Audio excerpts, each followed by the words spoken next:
ಗುಂಡನ ಮದುವೆ ಆಗಿ 5 ವರ್ಷ ಆಗಿತ್ತು. ಗುಂಡನ ಹೆಂಡತಿ ಕೇಳಿದ್ಲು, ರೀ ನಮ್ಮ ಮದುವೆ ಆಗಿ 5 ವರ್ಷ ಆಯಿತು, ಈ ಸಲ ಐದನೇ ವರ್ಷ ಪಾರ್ಟಿ ಎಲ್ಲ ಆಚರಿಸೋಣ, ಎಲ್ಲಿ ಕರ್ಕೊಂಡು ಹೋಗ್ತೀರಾ ನನ್ನ ಅಂದದಕ್ಕೆ ಗುಂಡ ಹೇಳ್ದ, 5ನೇ ವರ್ಷದ ಸರಿ ನಾವು ಅಮೇರಿಕಾಲಿರೋ ಕಾಡಿಗೆ ಹೋಗ್ಬಿಡೋಣ ಅಂದ. ಹೌದಾ, ಅಮೇರಿಕಾ ಇರೋ ಕಾಡಿಗೆ 5 ವರ್ಷಕ್ಕ, ಮತ್ತೆ 25 ವರ್ಷಕ್ಕೆ ಏನು ಮಾಡ್ತೀರಾ ಅಂದ್ಲು. ಅದಕ್ಕೆ ಗುಂಡ ಹೇಳ್ದ, ಅದು 25 ವರ್ಷಕ್ಕೆ ನಿನ್ನ ಕಾಡಿಂದ ಮನೆಗೆ ವಾಪಸ್ ಕರ್ಕೊಂಡ್ಬರ್ತೀನಿ ಅಂದ. ಮಲ್ಲೇಶ್ ಪಾಳ್ಯ ತಿಪ್ಸಂದ್ರದಿಂದ ನಮಗೆ ಪತ್ರ ಹಾಕಿದ್ದಾರೆ ಮುನಿರಾಜು ಅವರು.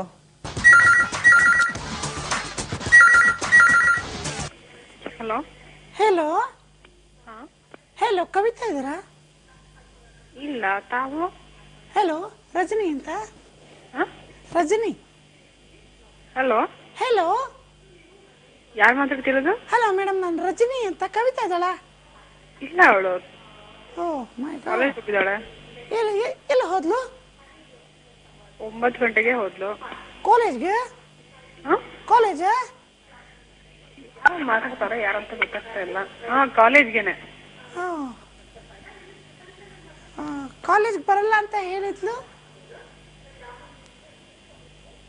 ಹಲೋ ಹಲೋ, ನೀವು ಯಾರು? Comedy time Ganesha. What hello, what? ಕಳ್ಸಿದ್ರ comedy time Ganesha. What? Hello, what? Udaya ಟಿವಿಯಿಂದನಾ? My God, what? Can I speak to Kavitha madam? Kavitha ಇಲ್ಲ. ಕಾಲೇಜ್ಗೆ ಹೋಗಿದ್ದಾಳ? ಹೌದು. ಓಕೆ, ನಾನು ಅಲ್ಲೇ ಮೀಟ್ ಮಾಡ್ತೀನಿ ಅವಳನ್ನ. ನೀವು ಏನಾದ್ರಿ ಕಾಮಿಡಿ ಸೋ ಫನ್ನಿ. ಏನ್ ನಿಮ್ಮ ಹೆಸರು ಅಂದಿದ್ ನೀವು? ರಜನಿ. ರಜನಿ ಅಂತ ಕವಿತಾಗ ಯಾರು ಫ್ರೆಂಡ್ ಇಲ್ಲ. New friend. ಆಹಾ, ಹಾಗೆಲ್ಲ ಏನಿಲ್ಲ ಬಿಡಿ, ಕಾಮಿಡಿ ಟೈಮ್ ಅಂತ ಗೊತ್ತಾಯ್ತು. ನೀವ್ಯಾರು? ಮಂಜು ಅಂತ. ನಮಸ್ತೆ ಮಂಜು ಅವರೇ, ಹೇಗಿದ್ದೀರಾ? ಮಾತಾಡಿದೀವಿ, ಗೊತ್ತಾಗಲ್ವಾ? ಆ ಗೊತ್ತಾಗಲ್ವಾ? ಇಷ್ಟೊತ್ತಿಗೆ ಮಾತಾಡಿದೀವಿ. ಅಯ್ಯೋ, ಎಷ್ಟು ಕಷ್ಟಪಟ್ಟರು ಕಂಡು ಹಿಡಿದು ಬಿಟ್ರಲ್ಲ ಅನ್ನೋದೇ ಬೇಜಾರು ನನಗೆ. ಆಕ್ಚುಲ್ ಆಗಿ ವಾಯ್ಸ್ ಪ್ರಾಪರ್ ಆಗಿ ಕೇಳಿಸ್ತಾ ಇರ್ಲಿಲ್ಲ ನನ್ಗೆ. ಹೌದಾ? ಅದರಿಂದ ಸ್ವಲ್ಪ ಕನ್ಫ್ಯೂಸ್ ಆಗಿದ್ದು. ಹೇಗಿದ್ದೀರಾ? ನಾನು ತುಂಬಾ ಚೆನ್ನಾಗಿದ್ದೀನಿ, ನೀವು ಹೇಗಿದ್ದೀರಾ? ಚೆನ್ನಾಗಿದ್ದೀನಿ. Congrats for your Mungaru Male. Thank you very much. Tiffin ಆಯ್ತಾ? ಆಯ್ತು, ನಿಮ್ದು ಆಯ್ತಾ? ಆಯ್ತು. ನೋಡಿದ್ರ ಮುಂಗಾರು ಮಳೆ? ಇನ್ನ ಇಲ್ಲ. ಇವತ್ತು ಹೋಗ್ತೀವಿ. ಇವತ್ತು ಹೋಗ್ತೀರಾ? ಓಕೆ, ಇವತ್ತು ಫೋನ್ ಮಾಡಿದ್ರಲ್ಲ ಇವತ್ತೇ ಹೋಗ್ತೀವಿ ಅಂತವ್ರೆ. ಹಾಗೇನಿಲ್ಲ, ಇವತ್ತು ಹೋಗ್ತೀವಿ ನಿಜವಾಗ್ಲೂ. ಓಕೆ, ನೋಡಿ, ಯು ವಿಲ್ ಎಂಜಾಯ್ ಇಟ್.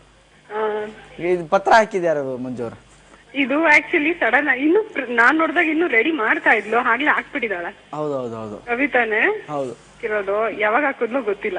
ನನ್ನ ಕಡೆಯಿಂದ ತುಂಬಾ ಥ್ಯಾಂಕ್ಸ್ ಅಂತ ಹೇಳಿ ಕವಿತಾ ಅವ್ರಿಗೆ. ಓಕೆ, ಹೇಳ್ತೀನಿ. ಅಲ್ಲಿ ಕಂಬಿ ಹಿಡ್ಕೊಂಡು ಕೂತ್ಕೊಂಡಿರೋದು ಮಾತ್ರ ಮುಂದ್ಗಡೆ ಹಾಕ್ಬಿಟ್ಟಿದ್ದಾರೆ. ಓಕೆ, ತುಂಬಾ ಥ್ಯಾಂಕ್ಸ್ ಇಷ್ಟು ಚೆನ್ನಾಗಿ ಪತ್ರ ಹಾಕಿದ್ದಕ್ಕೆ. ವಿಜ್ಞಾನ ನಗರದಿಂದ ಬರೀ ವಿಜ್ಞಾನಿಗಳು ಫೋಟೋ ಹಾಕ್ಬಿಟ್ಟು ಕಳಿಸಿದೀರಾ. ಅದ್ ಮಾಡ್ತಾ ಇದ್ದಿದ್ ನಾನ್ ನೋಡ್ದೆ, ಕೇಳ್ದೆ, ಇನ್ನೂ ಲೇಟ್ ಆಗಿ ಹಾಕ್ತೀನಿ ಅಂತ. ಇಷ್ಟು ವಿಜ್ಞಾನಿಗಳ ಜೊತೆ ನಂದೊಂದು ಅಜ್ಞಾನಿ ಫೋಟೋ ಹಾಕ್ಬಿಟ್ಟು ಕಳಿಸಿದೀರಾ. ವಿಜ್ಞಾನಿ ಆಗ್ಲಿ ಅಂತ. Thank you very much. ಖಂಡಿತವಾಗ್ಲೂ ಆಗೋಣ. ಇಷ್ಟು ಚೆನ್ನಾಗಿ ಪತ್ರ ಹಾಕಿದಕ್ಕೆ ನಾವು ನಿಮ್ಗೆ ಶ್ರೀ ಸಾಯಿ ಗೋಲ್ಡ್ ಪ್ಯಾಲೇಸ್ ಬಸವನಗುಡಿ ಬ್ಯಾಂಗ್ಳೂರ್ ಅವ್ರ ಕಡೆಯಿಂದ ಗಿಫ್ಟ್ ಕಳಿಸ್ತೀವಿ. ಏನ್ರಿ ನಿಮ್ದೆಲ್ಲ ಒಂದೇ ಗ್ಯಾಂಗ ಜನಗಳಿಗೆ